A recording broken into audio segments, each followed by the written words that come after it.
video, and I don't even know where to start. I have been having a lot of thoughts lately, and I guess everybody goes through that process in their life where you put things in perspective and you say, what meaning am I giving to my own life? Aside of, working for achieving things and developing a career, which is something huge for me as well, but in a personal level, aside of having a great relationship and developing a great relationship with my husband, and again, I apologize for the noise because I have a little fellow over here that just joined recently the family. Let me show you. Come here. So this is our new baby. He responds to the name Rocco. We try to change it to Rocky because I don't see him like Rocco, He's such a cutie pie, aren't you? He is the best puppy. He's learning. He's been with us for almost a week. We got him from a rescue. I'll leave all the information down below in case you're interested. He was returned by his family, and it's quite sad because his mom and his dad decided after they had committed to adopt him that they didn't have the time and didn't have the patience to deal with him. He had chewed some stuff and it's puppy stuff. Having him for almost a week now, yes, I can say he's a normal puppy. He plays around all day, he takes naps, he eats treats, he jumps all around, he pees sometimes. He's learning to tell you when he needs to go, like he just did. He's such a good baby. And he's just a beautiful boy. And I'm probably going to start this dialogue with him because he calms me down a lot. I also have a pet, and she's also a rescue. So I love trying to help as much as I can. If I don't have time, because I don't have much time, like to go to a shelter and just walk the dogs or something like that I would love to do in a regular basis, then I donate to Hope for Paws and some other rescues. And whenever I have a chance to adopt, if I am going to be a responsible pet parent, then I would adopt. Alright, so before I got distracted by my baby puppy over here, I was trying to organize my thoughts to come to conclusion to what's the purpose of this video. So I was saying that you have all this time to think sometimes, and you want to make sure that what you do, your work, also has some meaning. And I don't think I have been quite open about my life and my condition to actually be able to help other people. And I think I had said that in my eyebrows, how to do your eyebrows, and I remember it was 2 methods to create your eyebrows about my condition. And there was a message from one girl that really made me think through it, because I had not been as open, and I think I should. She said that it inspired her to hear that I wanted to help people with cancer and with other conditions where they had no hair, or that they had to go through the process of losing their hair. And so that very comment really changed the perspective on how I was approaching my channel. Obviously, I am in love with makeup. Obviously, I love what I do, and obviously, I enjoy teaching people, because I see every single day a woman that deserves to know how to do their makeup better and that is interested. All the time, people would ask me, oh my God, I love your makeup. Oh my God, how do you do that? Oh my God. So that is part of the reason why I also wanted to start a YouTube channel. But the main reason was I actually wanted to show people how empowering makeup can be in general. So in a nutshell, when you have a condition where your self-esteem is diminished and you don't feel confident on yourself, you try to hide from the world, and it happened to me. So I myself have alopecia areata, now turned into totalis, which means you lose all of your hair And now it moved to my eyebrows, and obviously I could bet that some of you might have thought by seeing my videos, oh my god, why the hell she shaves all of her eyebrows if she's a makeup artist. Well, I don't shave my eyebrows. I want to be clear on that. I lost my eyebrows, and it is a very hard thing.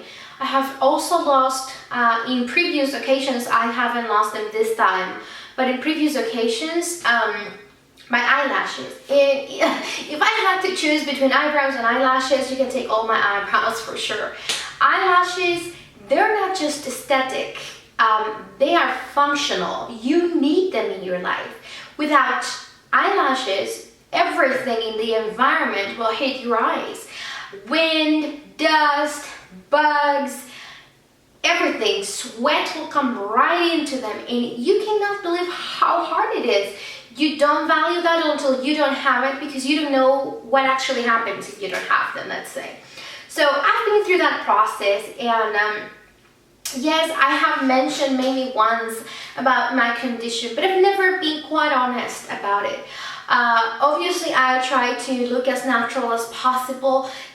This wig is one of my favorites. This is from RPG Show. And it's a website. They customize your wigs and make it to actually just fit your own head, and it's very, very natural. I'm pretty sure there are other options out there, but this is the option that has worked for me the best. And then I recently moved to other kind of wigs. I actually have one right here. This is the wig that I use for just being around home. It's a short wig kind of thing, and it's very comfy. Inside there is ventilation and the air flows through your head, and it's just comfy. This one is this is synthetic hair, and this is human hair.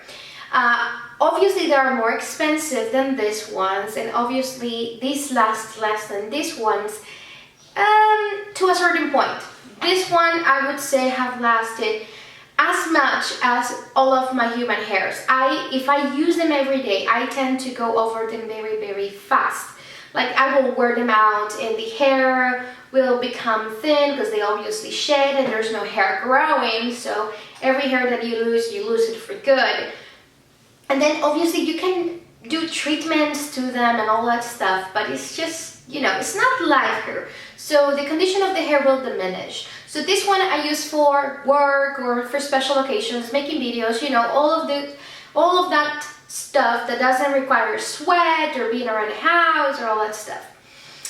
So going back to the purpose of this video was to really just go over a little bit more honestly on what my struggle, my battle has been, because it has been a struggle, it has been a battle.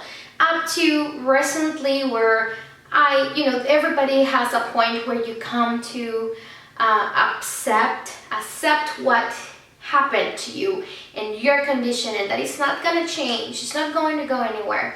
And you just have two options. You can either be miserable for the rest of your life and hide from the world and feel ashamed, or deal with it the best you can and be honest about it. And I'm not gonna lie, there was a very dark side of me that emerged when I first got my worst case of alopecia, when I started to lose all of the hair, and it was going so noticeable that I could not stand it anymore.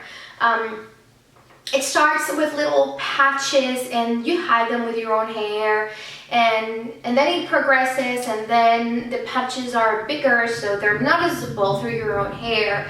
So you try other stuff like microfibers that you put on your scalp, so it tints the scalp and it doesn't look as bald.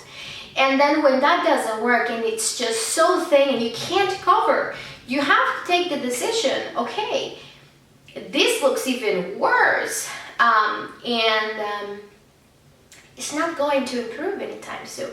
One thing that I can really recall is that process where you actually have to make a decision, because your condition is not going to improve. There's a point of no return where you can just not hide it, no matter what you use, no matter technology. I would just buy online all kind of stuff to cover it, and it would just not work. It was almost bald. You can't cover bald unless it's a wig. So I remember I had to talk to my father, and I said, okay, we need to talk. I think I need a wig. And I remember he looked at me very, very stunned, like, what? Are you sure you want to try it on wigs? And I said, I don't have a choice. Believe me, I don't want to try on wigs. I don't have a choice. I can't go outside and live a normal life bald. I'm not mentally prepared for that. And then back then I was living in Costa Rica, and I remember trying to find places for all the African American community where they will buy the wigs, and trying all these horrible wigs. There's wigs that are just horrible. They would kill you from depression. And I remember trying them on, and I could not recognize myself in the mirror. It is the most terrifying feeling, I would have to say, in this world. To look at yourself in the mirror and not recognize you, and on top of all, to hate it. To hate what you're seeing. You cannot go outside in the world and be who you want to be if you hate what you see. And there might be way many ways to hate what you see through different places in life. But the place where I was I don't like how I look. And I can tell you those wigs were like Halloween wigs, and that was all that was available at the time in my country. And I turned to internet, and I said, you know what, if I'm going to wear a wig, I'm going to make it fun. I had that idea in my mind, and I'm going to make it fun. I would try blonde, because I've always wanted to be blonde, and I can now be blonde. And I remember that I bought this blonde wig. It was something like this one, but without the lace on the front, so you could actually tell it was a wig still, but it was better than the ones I saw back in my country, and it had some hair to cover it up, so it wasn't a big deal. I will link a picture of it if I can find it in the video. And I remember I was at the time doing my master's, and the people at my university, I'm pretty sure they knew it was a wig. I mean, guys, they don't know. They can't tell. But the girls, we know. We see a girl with a wig, and the first thing we do is, are you wearing a wig? The only people that are allowed to wear wigs are Black women, because we expect them to do that and it's normal in our society, or somebody that has cancer and has this dying face. But if you're wearing a wig and you don't have cancer face, let me tell you, people look at you like, what is wrong with you? Why are you wearing a wig? And I remember that inquisitive way of looking at you to really, really make sure you're wearing a wig. Oh, is it or not? Is it? Oh yeah, it is a wig. It kills you, because the funny part is that I didn't want them to know it was a wig, which is stupid because I made it more visible, but you know, you go through stages. And I was so ashamed that people would know about my condition. I would not tell anybody. So I remember at the time I was just not prepared to deal with anything. My whole world crumbled. And I was working. I had to quit my job. I became a full-time student. I didn't want to deal with people. I wanted to avoid people and society as much as I could. And I remember that I would just go from college, or in that time it was my university, back to my house, and I would not leave my house all day. And I didn't have classes every day, so there were 2 or 3 days plus the weekend where I would just not talk to anybody but my family. Even people that I would known for years that would come into my house, I would hide from them, especially girls. I didn't want anybody to ask me, oh, why do you have a wig? I didn't want it. I was just not prepared to answer those questions and say and admit, yes, I have a condition, I lost my hair, I don't know when it's coming back, I don't know what causes it, and yeah, I look like this now. And I was not prepared to do that, which is a process. And it's a process like when you lose somebody that you love, everybody has their own timing, everybody goes through different stages, and there's some common stages. But for me, it was really, really, really hard. And then I guess I just learned my way into the wig world and tried to improve each time. I started buying online different styles and human hair, and started to discover the front lace. And at the time I was doing the full lace because it was the most natural look and I wanted to do. I used to do a lot of ponytails and things in my own hair, and I tried to do that with wigs. It doesn't always work, but I tried. And several things happened during that period that I don't think is worth mentioning right now in this video, just to not lose track of what the intent is, but some really traumatic stuff happened. And I've lost my father, and for me he was the world. And just like that, I remember I got a cold. I got called for a job interview, and I was in the middle of everything, just struggling, really, really struggling through life. I got a job, and I started working. And I remember that start over again, I had time to rethink how I wanted to manage the relationship that I had with these new people that I was meeting. And I remember at the time I had a chance to actually, when I started working, I had grown some hair back because it comes and goes. And I started with my hair, obviously covering the bald spots and everything, but I could wear my hair. And then about 3 to 5 months, I think about 5 months after my father died, my hair started to fall off again. And I was working, and I was having, for the first time, the job that I wanted and the company that I wanted. I was building a career, and I could not go back to my room and just hide from the world.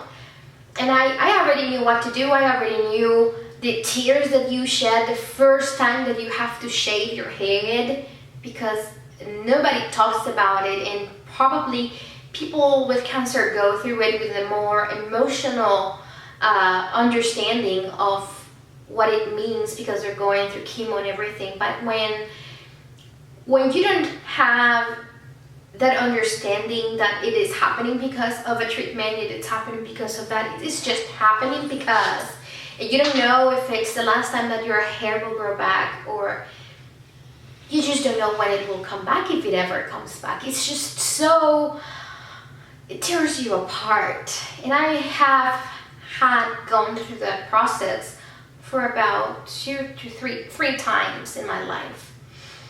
This time I said, I'm going to buy a nice wig, I'm going to wear it, and I'm going to tell only the people that I trust, because I need a support system around me, and I'm not at home all the time now. I need a support system. So I had, by that time, I had already made very good friends at work. And I remember the first day that I arrived with a wig, one of the girls said, "Are you wearing a wig?" And I said, "Yes, I have hair loss, and this is what is happening." And I explained, and they were fine. And I remember that day like I would remember it for all my eternity. They were fine. They didn't care. They didn't look at me like I was less. They didn't look at me like a weirdo. They were just fine.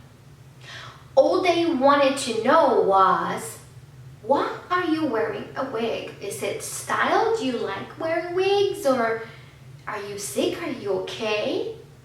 So that was a life lesson. From that moment on, I started trusting a little bit more.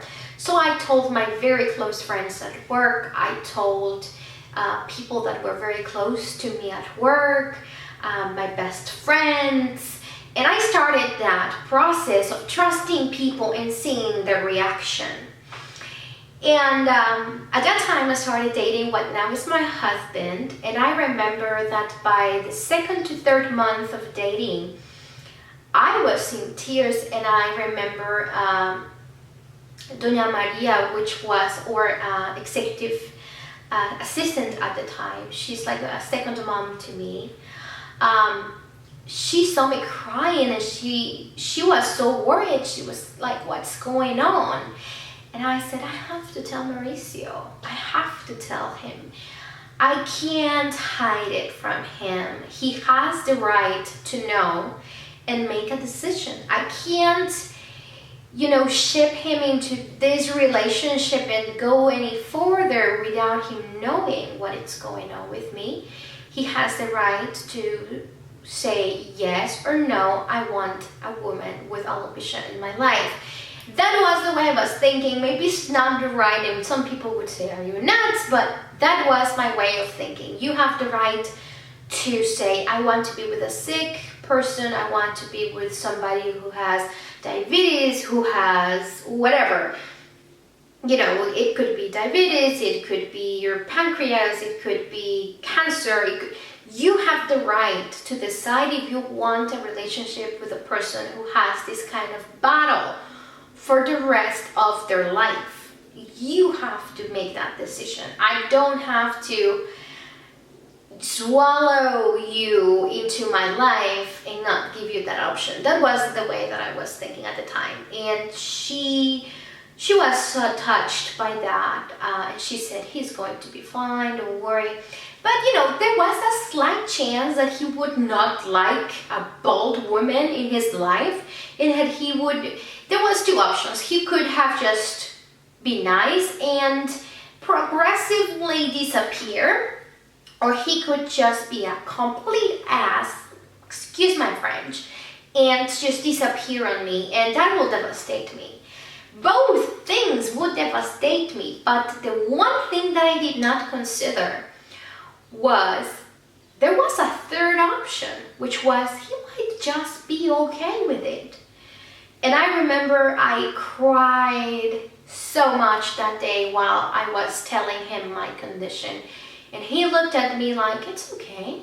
It's not a big deal. And I said, oh, you're just being nice with me. You're just being a beautiful, beautiful human being.